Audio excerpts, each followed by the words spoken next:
Today I am super pumped and inspired to break some rules. And when I say break rules, what I really mean is start thinking outside of the rules that we've set ourselves for Animal Chiropractic 101. That's right. I want to move aside some of those things that we put in place that might be keeping doctors just like you from registering for Animal Chiropractic 101. That might be the impediment. It might be the thing that makes you fearful. And here's what I know. I know that doctors who've been in practice for longer are the ones who are the most significantly affected by the idea that they're going to be able to use animal chiropractic in a way that solves their need for more time and more money and more being able to see more patients. They are the most to have significant,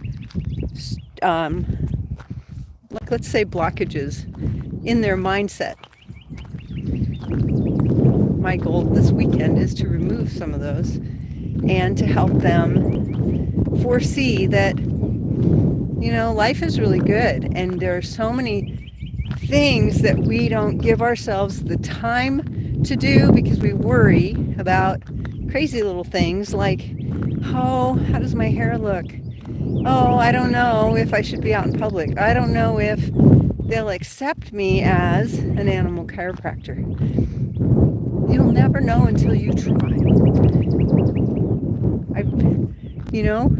We've built an entire community on that very idea that we're here as a community to support you while you try animal chiropractic, while you test it out, to see if it's going to work in your practice, to see if it's going to work in your life, and to see how you can make it work. That's right. We want you to be able to test it out. So we've removed some of those boundaries where people were afraid to make a commitment to themselves because we were more confident than they were that they were going to succeed. And, we can only carry your confidence so far before you finally say, I can't do it. And you give up.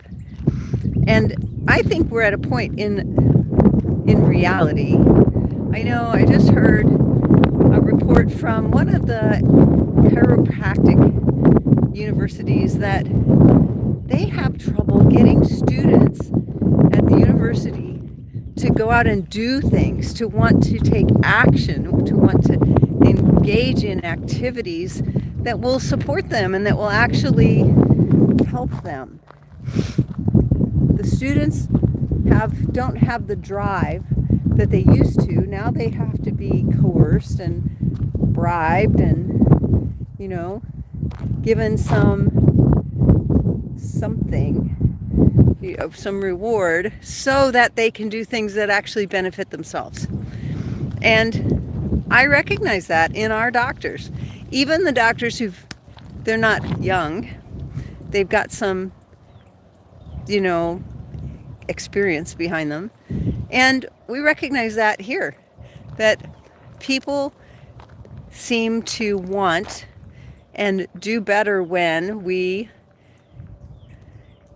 Hey, thanks for subscribing, Eric. People do better when they get something. I'm so glad you're here, and I'm so glad you're subscribed. Share with your friends. I'm sure you've got friends who have the same interest. That said, what do you get for that? You get to be a big part of this community. You sometimes get tidbits and things that we give away. And so back to my story, that's what we're finding, is that people engage better these days when they get something out of it, when they feel like they're getting something, even something, sometimes it needs to be something physical, like we send them something.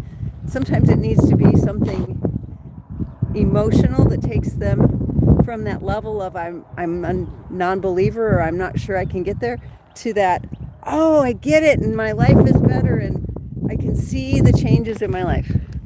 We see a lot of doctors like that whose lives have literally transformed from being, I got to go to the office and this is my everyday thing, to I get to go to the office. I get to go see animals for animal chiropractic. I am so pumped. And that one of the things that we start to see is that they start to focus or see more often, they recognize more often the benefits in their lives. They begin to recognize the things that happen that are good. For instance, I'll use Willow because she's here being herself. We got to find her. Behind me, there she goes. She's just standing over there, which that's an amazing feat for her. I don't know about you guys. Let's see if I can pinpoint her right there. It's hard to see with the sun in my eyes. You can see that she's just standing still. That is hard for her, to just stop circling, to just stand still. And then she takes off in a mostly straight line. For her, that's a big deal because her brain says, circle, circle, circle, circle. Her eyes say, go left, go right, go right, go right.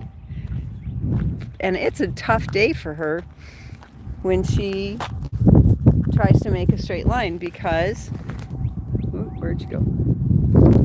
Because for her, a straight line is a lot of left-hand turns that happen to end up as a straight line. We celebrate that. I know that seems little, but we celebrate that because what that tells me is she's getting better. She's internally normalizing a little bit, and she is slowly getting better. She's only 1.5 years old now, and you know, she still has no manners and no idea how to be but she's getting better, and her treatment has been essentially chiropractic. That's what got her from being a puppy who couldn't walk and they were ready to euthanize her to being this dog who brings us a little joy, and she's kind of cute and she does a lot of stupid things, but she's teaching us a lot about how the body can heal. And I'm grateful for that. You know, when she first showed up, I was like, we do not need another dog, especially one that takes more time and more effort, and somebody else needs to spend time with this dog. And I still have days like that. I won't lie. I still have days where I say, somebody take care of this dog instead of me. You know, she pretty much is attached. And other people will take care of her because she's cute and she does silly things, blah, blah, blah. So reaching down and looking for that gratitude, I was just learning this, it takes your brain longer to find things that you want to be grateful for than it does to find things to complain about. Let's try that. Take 1 minute, or not 1 minute, 20 seconds, and think about something that happened last week. Usually the first thing that your brain grabs onto is something that was annoying or problematic or something like that. And the reason for that is that's a survival mechanism. However, if you can think for another second and think about something you're grateful for, think about a situation in which you were maybe challenged and now grateful for being able to overcome that challenge, I think that will resonate with you and help you through the rest of the day to start seeing more of those situations. We have to practice that. And I think animal chiropractic is one really good way to help us be more mindful about the good things in life. More mindful about how what we've learned the challenges we've been through have been helpful. Thanks everybody for joining me this morning. It's so awesome to see you here, and go think of something good today. And look out for those lessons of gratitude, lessons of challenge that will help your day continue to get better and better.